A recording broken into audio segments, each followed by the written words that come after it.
الحمد لله الذي لم يزل ولا يزال حيا قيوما سميعا قديرا مدبرا بصيرا ونشهد أن لا إله إلا الله وحده لا شريك له ونشهد أن سيدنا وسندنا ونبينا وحبيبنا ومولانا محمدا عبده ورسوله أما بعد فأعوذ بالله من الشيطان الرجيم بسم الله الرحمن الرحيم ومن يبتغ غير الإسلام دينا فلن يقبل منه صدق الله العظيم اللهم صل على سيدنا محمد وعلى آل سيدنا محمد وبارك وسلم حق تعالی جل شانہ نے بہترین نعمت دین اسلام مجھے اور آپ کو عطا فرمائی ہے۔ دین اسلام یہ منمانی زندگی گزارنے کا نام نہیں۔ اس دنیا میں کوئی آدمی اپنی مرضی سے دین پر نہ چل سکتا ہے، نہ دنیا میں کسی نے اپنی من مانی زندگی گزار کر کبھی وہ کامیاب ہوا ہے۔ اس لیے اس مختصر زندگی میں حق تعالی جل شانہ نے جو ہمیں دین عطا فرمایا، یہ دین اسلام مسلمان کی، ایمان والوں کی زندگی کے ہر موڑ پر اور زندگی کے ہر مرحلے میں، ہر شعبے میں اس کی رہنمائی کرتا ہے۔ خوشی کا موقع ہو تو زندگی کیسے گزارنے کی، غمی کا موقع ہو تو زندگی کیسے گزارنے کی، غریب ہے تو زندگی کیسے گزارنے کی، مالدار ہے تو اس کو اپنے مال کی دولت میں اور اس نشے میں رہ کر کس طریقے سے زندگی گزارنا ہے۔ دنیا میں دین نے مجھے اور آپ کو یتیم نہیں چھوڑا۔ اس لیے اگر کوئی آدمی یوں کہے کہ مثال کے طور پر بچہ نابالغ ہوتا ہے اور باپ کا انتقال ہو جاتا ہے، لوگ کہتے ہیں یتیم ہے۔ بے شک وہ یتیم ہے، بچہ نابالغ ہے، لیکن سب سے بڑا یتیم اور سب سے بڑا محروم القسمت وہ آدمی ہے جو مسلمان کی فہرست میں اور جس کو ماں کی گود سے ایمان اور اسلام کی نعمت ملنے کے بعد وہ ایمانی احکام سے، اسلامی تمام احکامات سے ناواقف ہو، سب سے بڑا یتیم اور سب سے بڑا محروم القسمت وہ آدمی۔ یہاں ایک بات کی طرف توجہ دلانا ہے کہ جس طریقے سے یتیم کی بات آئی کہ بچہ نابالغ ہے، باپ کا انتقال ہو گیا، تو جب تک وہ نابالغ ہے وہاں تک میں اور آپ اس کو یتیم کہیں گے۔ لیکن ہمارے سماج، سوسائٹی اور ہمارے گاؤں اور اطراف میں لوگوں کی زبان پر یہ بات آتی ہے کہ کسی آدمی کی عمر 25 سال کی ہے، باپ کا انتقال ہو گیا، لوگ کہتے ہیں یتیم ہے۔ بھائی اب اس کو یتیم نہیں کہیں گے، یتیم تو اس وقت کہیں گے جب تک کہ وہ نابالغ ہے۔ جب وہ بلوغت کے اندر آ گیا ہے اب یتیم ختم۔ خیر یہ بات ضمن آ گئی، لیکن سب سے بڑا یتیم وہ ہے جو ایمان اور اسلام کے احکام سے محروم ہے، زندگی کے ہر شعبے میں، ہر موڑ پر ہماری رہنمائی کی۔ اسی لیے دین نام ہے دو چیز کا، ایک ہے حقوق اور ایک ہے حدود۔ اگر کوئی آدمی دو الفاظ کو، ان دونوں لفظوں کو یاد رکھے گا تو اس کو سمجھ میں آ جائے گا دین نام ہے حقوق کا، یعنی اللہ کا حق، والدین کا حق، پڑوسیوں کا حق، رشتے داروں کا حق، مسلمانوں کا حق، غیر مسلموں کا حق، راستے میں چلنے والوں کا حق، ہر ایک کے حقوق، یعنی ہر ایک کے حقوق کو ادا کرنا ہے۔ جانور ہیں تو جانوروں کے حقوق اور دوسری چیز ہے حدود، جو شریعت نے جو حدود، جو باؤنڈری بتائی ہے اسی میں رہ کر زندگی گزارنا ہے، اس سے باہر نہیں نکلنا ہے۔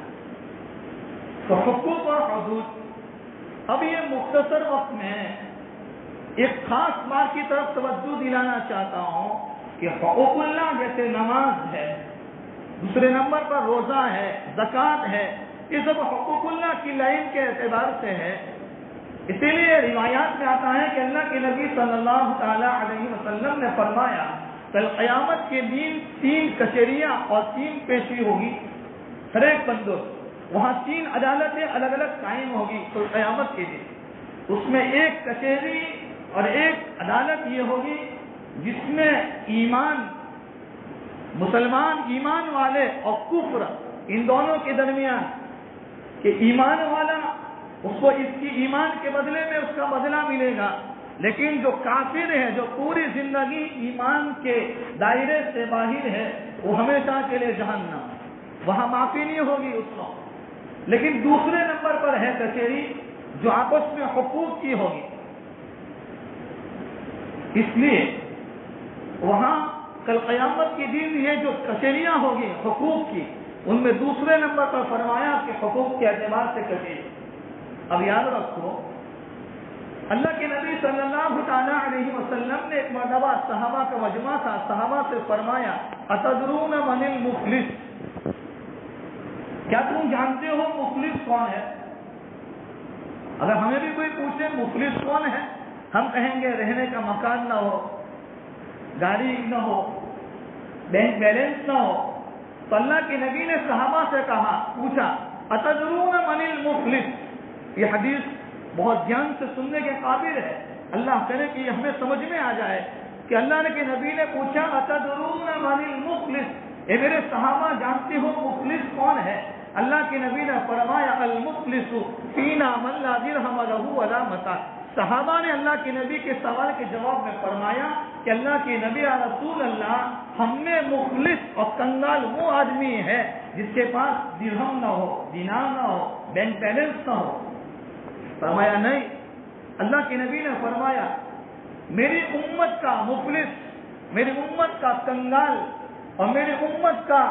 مفلس آدمی وہ ہے جو کل قیامت کے دن بہت ساری نمازیں لے کر آئے گا، بہت سارے روزے، زکوٰۃ، حج، عمرے پر عمرے اور بہت ساری عبادتیں، 4 مہینے پہ 4 مہینے، چلوں پر چلنے اور سب کچھ لے کے آئے گا، لیکن اس آدمی نے دنیا میں کسی پر تہمت لگائی تھی، کسی کو گالی دی تھی، کسی کا حق دبایا تھا، کسی پر ظلم کیا تھا، کسی کے پیٹ پیچھے پڑا تھا، کسی کی لڑکی پر تہمتیں لگائی تھی۔ آج دنیا میں تو آدمی ایک دوسرے پر الزام لگا لیتا ہے، دنیا میں ایک دوسروں کی لڑکیوں کی عزتوں کو اس کو پامال کرنے کی بہترین کوششیں کرتا ہے، واٹس ایپ کے ذریعے سے، سوشل میڈیا کے ذریعے سے، کسی عالم کی، کسی دین کی محنت کرنے والوں کی یا گاؤں کے کسی بڑے آدمی کی، ہر آدمی اندھا دھند اس میسج کو فارورڈ کر کر ایک مسلمان کی عزت کو پامال کرتا ہے، یقیناً کرتے ہیں، بغیر کسی تحقیق کے، بغیر کسی کی تفتیش کے۔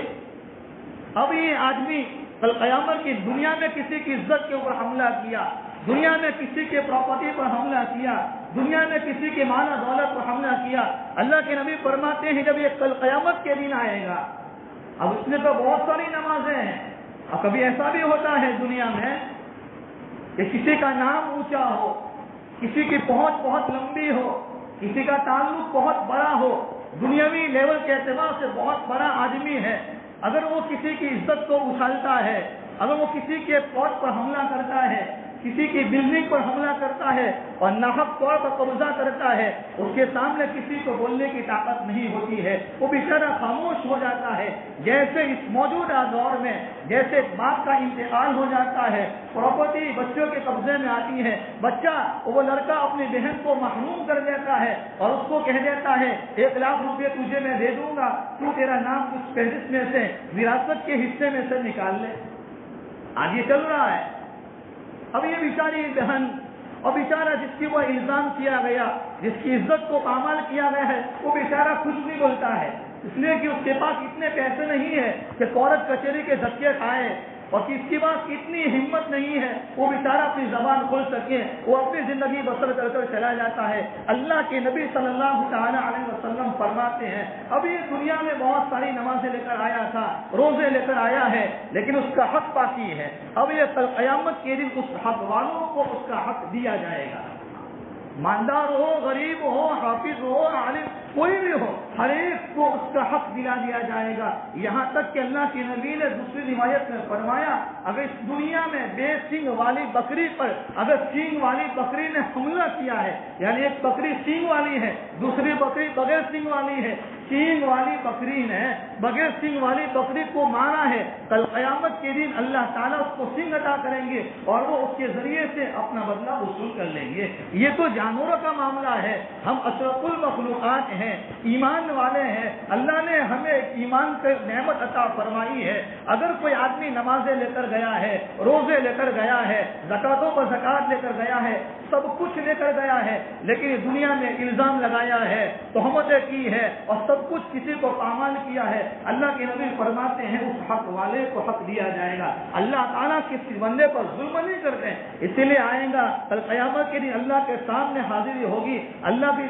کی طرف سے اعلان ہوگا آ جاؤ اور فلاں کا بیٹا فلاں یہ آ جاؤ، وہاں بھی اس کا نامہ اعمال کھولا جائے گا اور اس کا حساب و کتاب شروع ہوگا. حق والے کہیں گے اللہ میرے بندے نے یہ تیرے بندے نے میرا حق پامال کیا ہے، میری عزت کو پامال کیا تھا، میری بیٹی کے اوپر تہمتیں لگائی تھی اور میری پراپرٹی پر ناحق طور پر حملہ کر لیا تھا، میں تو دنیا میں کچھ نہیں کر سکتا ہے، آج تیرے سامنے حاضر ہوں، اے میرے مالک مجھے بدلہ دلوا دیجیے. روایات میں آتا ہے اس کی نمازیں جائے گی، اس کی روزے جائیں گے، اس کی زکات جائے گی، اس کی حج جائیں گے، ایک جائے گا، دوسرا حق والا آئے گا، تیسرا حق والا آئے گا، یہاں تک کہ حق والے اپنا حق لیتے رہیں گے، یہاں تک کہ اگر اس حق والے باقی ہے اور جس کے اوپر اس کا حق باقی ہے اس کے پاس نیکیاں ختم ہو گئی، وہاں تو بینک بیلنس نہیں چلے گا،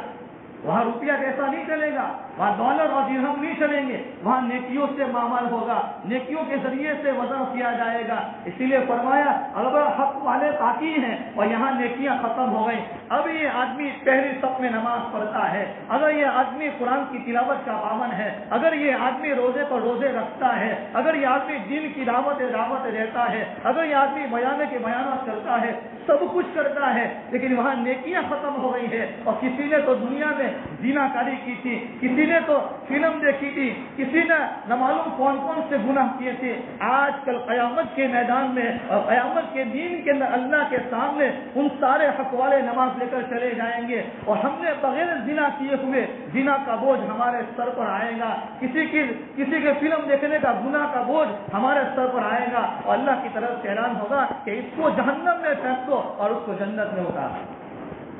اتدرون من المفلس. ہم دیکھیں اعمال صرف نمازیں پڑھ لینا کافی نہیں، روزے رکھ لینا کافی نہیں. نمازیں ہر کوئی پڑھ لیتا ہے، روزے ہر کوئی رکھ لیتا ہے، زکات ہر کوئی ادا کر لیتا ہے. حقوق العباد یہ بہت بڑی بات ہے. حقوق العباد بندوں کے حقوق، والدین کے حقوق کے بارے میں ایک لمبی تفصیل ہے. روایات میں پڑوسیوں کے حقوق ہے، رشتہ داروں کے حقوق ہے، مسلمان بھائیوں کے حقوق ہے. اسی لیے روایات میں آتا ہے کہ جب آدمی کسی چوراہے پر بیٹھتا ہے اور چار چپلوں پر بیٹھتا ہے، راستوں پر بیٹھتا ہے، اسٹیشنوں پر بیٹھتا ہے، تو کہا کہ اللہ کے نبی نے صحابہ سے کہا تھا اگر راستوں کے حقوق کو ادا کرو. راستوں کے حقوق میں یہ بات آتی ہے پہلے نمبر پر ہم ایسی جگہوں پر بیٹھتے ہی کیوں کہ ہمارے بیٹھنے کی وجہ سے ہماری مسلمان ماں بہنیں اس کو جانا ہو کسی کام کے لیے اور وہ جانے کے لیے شرم محسوس کرتی ہو، اس کی عزت کا پامال ہو رہا ہو. اس لیے اعمال کے ساتھ ساتھ، نمازوں کے ساتھ ساتھ، عبادات کے ساتھ حقوق اللہ